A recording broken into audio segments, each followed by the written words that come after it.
Hello everyone, and welcome to this new video.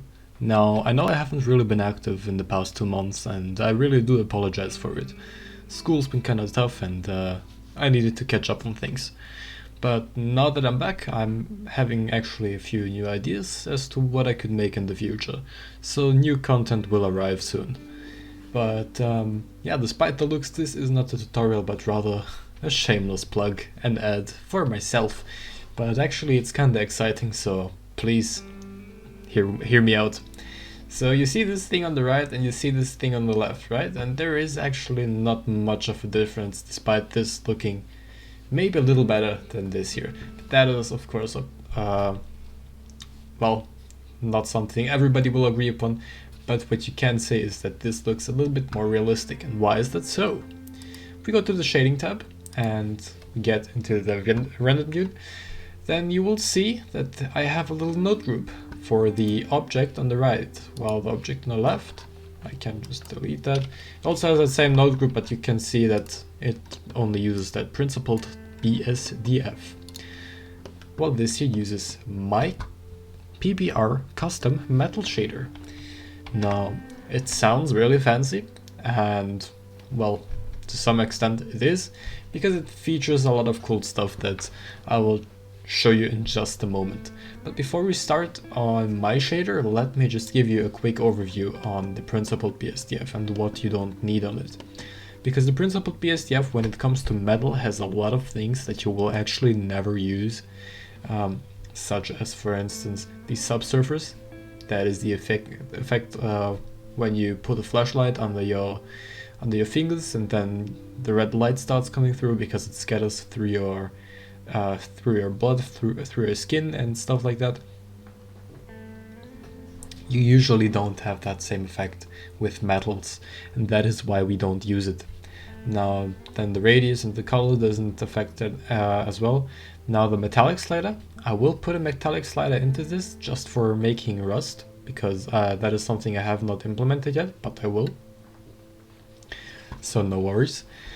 The specular tint. Now that is something you might be using, but rarely even do. I don't think I've ever used it.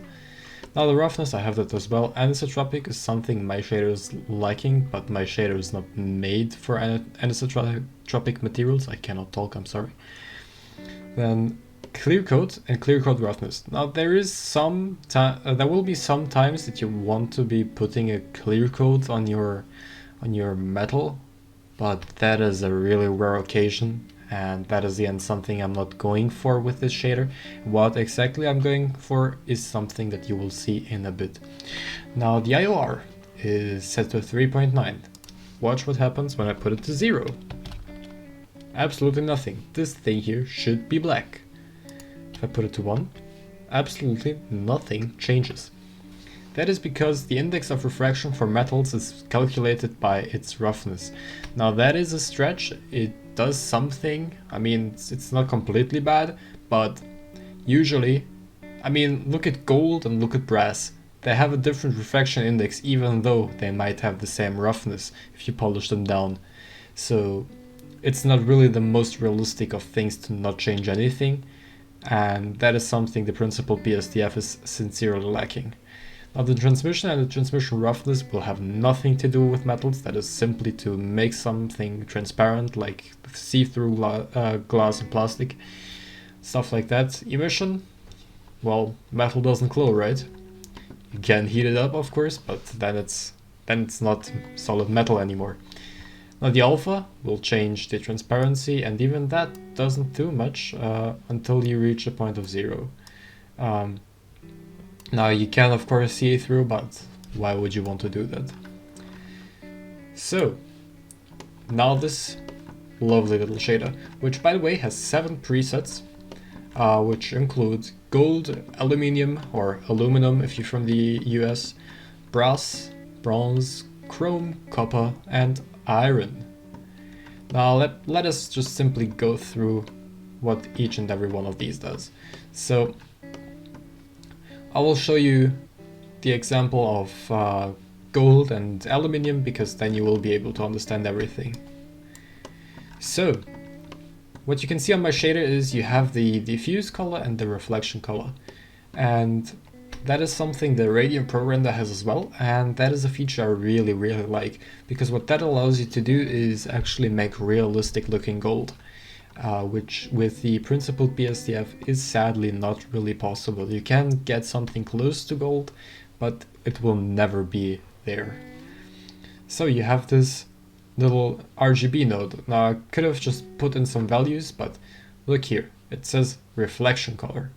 So let us put that into the reflection color. Now you can see very little. That is because you need to plug the index of refraction, or the IOR, into the IOR of my shader. Then it instantly becomes gold. And that is actually the real gold color with the real gold IOR. For some values, like I think Aluminium it was, there were values in between, like for instance 1.39 and something higher than that. But I chose the smallest index of refraction, as that is usually what you take for glossy stuff, and my shaders are especially good for glossy stuff. I can show you, it works with higher roughness as well, but yeah, I think with metals you're mostly going for glossy stuff, so taking the lower refraction index is always a little bit better. Now you have the roughness, which I've just shown you, and the diffuse and the reflections always stay at black if you're going for realism. That is what gives it the contrast, because if you look at the principled PSDF, how washed out the highlight is and how washed out the shadow here is that is being reflected, you don't get that with my shader. Now I won't say Blend did a bad job. I think they did an amazing job, and the shader is actually quite good for what it's doing, and it's a little bit faster than my shader, gotta say it. But still, my shader doesn't take much longer to compute, maybe about 5% longer. But the thing is, you actually get really deep shadows being reflected and really bright highlights, which you don't get with the principled PSDF, because what I think it's doing is it's treating the diffuse and the reflection color as the same value, as the same color, and then things just start to get washed out. For instance, if I take this and put it in the diffuse color, you can see that it gets washed out as well. And I think that is what is going on with the principled PSDF, and that is why I think that this node setup is actually quite a bit better. Now I wanted to show you the aluminium or aluminum as well. Now for that we need to plug it in here and the IR into the IR, because we no longer need that. We will plug this out. How did I know I need to plug it into diffuse? Because it says diffuse over here. So that is aluminium or aluminum. Usually with aluminum you go a little bit higher, like 0.3, and now it looks more like aluminum. So let me go ahead and show you what the rest of my things does or do. My English is not really good right now. I haven't spoken in a while. So if I put the grunge to 1, you can immediately see it looks really weird, and that is because you usually don't put it that high. Let's just say 0.15, and then you will get something that looks like this. It looks like worn out, weathered, and just all in all grungy. Now you can change the scale of the grunge, which I could better show you in Eevee, I guess. If Eevee decides to load. Okay, Eevee finally had mercy with us and loaded in. Now, as you can see, we can change the scale. If I put it to something like 1, we have really big patches, which you can't even really see.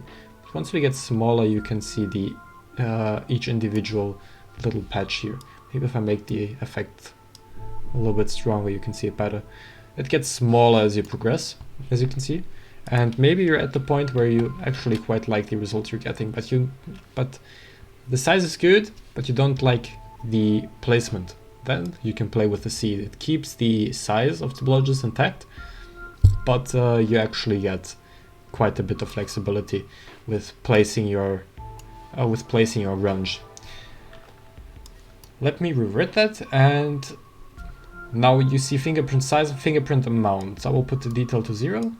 And the amount of fingerprints a little bit higher up. Now what you can see is I can change this. the size of it, but that doesn't really show you much, right? Because right now it looks very messy, like smeared fingerprints, which is not what we want. By the way, let me set this back to something more smooth so you can see it better. That is because we only start to see the fingerprint patterns once we turn up the detail. Now the detail really shows you the fingerprint patterns. The less the detail, the more smeared it looks, the softer it gets. And you can also change the area in which you want to display it. If you, for instance, set it to 0, you can see we have fingerprints everywhere, which makes it look like Damascus steel, I think it's called. Maybe in English it's not Damascus, but in German it is, so bear with me here. I'm not from England. But yeah, you can actually change the location of the fingerprints, how detailed that location is supposed to be. Like you can see each individual little blotch here, which I wouldn't recommend. I would set it to something higher, like so. So you get placement of fingerprints here and there, you know. Usually you will set that to something low, so it's really faint, like so. Then add some grunge on top of it, and it looks really good. Now this is in Eevee. In Cycles it would look a little bit better, so let me just display that as well. Should have done that before.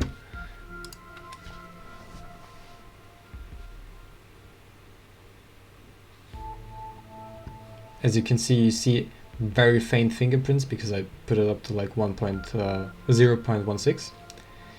And a little bit of grunge, so it gets a little bit more rough, which I quite like. So yeah, that's what that looks like. I think it adds a lot of realism, but I might be mistaken. Maybe you think it's not really good. Let me know in the comments. Yeah, so now we have the scratch scale, scratch detail, and scratch roughness. I will just revert this to 0. So, what does each and every single one of these do? If I crank up the scratch roughness, you will see that we have little tiny nicks and scratches. That is exactly what it's doing. Now you have the detail, which is really high up, and the scale. Now what would happen if we were to actually switch these up? I'm going to tell you, you're going to get a different kind of result. Actually, it's really small right now, so let me make this here quite a bit smaller. So by lowering the detail, as you can see, you get more defined patterns, and that might be something you're going for, but it is not what I was going for. But simply said, the lower you put your detail, the more parallel lines you'll get, the more defined shapes you get. And both of these impact technically the scale, because if you put the detail really high up, you're going to get very tiny nicks and scratches. But this here solely controls the scale of things, so this will not change any patterns, even though it might look like it's moving stuff here, but it's actually only being projected differently in a different size onto your model. So what I would suggest is always putting this here to a very high number, this here to a low number, so you can get more squiggly shapes here. Let's put that even higher up. You can see the higher you put it, the more random stuff gets. Let me put that to like 50. You can see now you're getting some little swooshes going left and right here. Now if I make this here again very small, you can see it very clearly. And the higher I go with this, the more squiggly things get, until you reach the point where it's, as it was before, little tiny nicks and scratches. Now, the grunge to scale ratio, the grunge to scratch ratio actually doesn't do anything unless you have the bump amount turned up to something like 0.5 or anything above 0. But I'm just going to put it to 0.5. As you can see now, the grunge, which is being impacted by this value here, is actually showing up as real grunge, as really eating away the material. And what does this do here, the slider? Well, you can simply refer to it as, do I want my scratches to dig in, or do I want my grunge to dig in? Or maybe perhaps I want both. Both the scratches and the grunge. Now what that allows you to do is, actually let me put that a little bit lower. Now what that allows you to do is have scratches and bumps in your mesh, which I find to be very cool. And yeah, you can bump up the scratch roughness, you can bump up the grunge a little bit, and let us take a look at what it looks like when it's rendered. I find it to be looking very realistic, and yeah, that is my shader, and I really like it. And I will be giving away one copy of this and one copy of my plastic material, which you can see down here. It's not done yet, but it's going to be done soon, where you can also change a few things, as you can see, a little teaser here. But yeah, I'll be giving away this shader on my Discord server, because I'm currently having a competition on there, which you can enter up until the 1st of the next month, so that will be the 1st of June. And yeah, try to participate in it, win some prizes, surprise me with the results, and I will see you in the next tutorial, hopefully, because I have some stuff planned, as I said.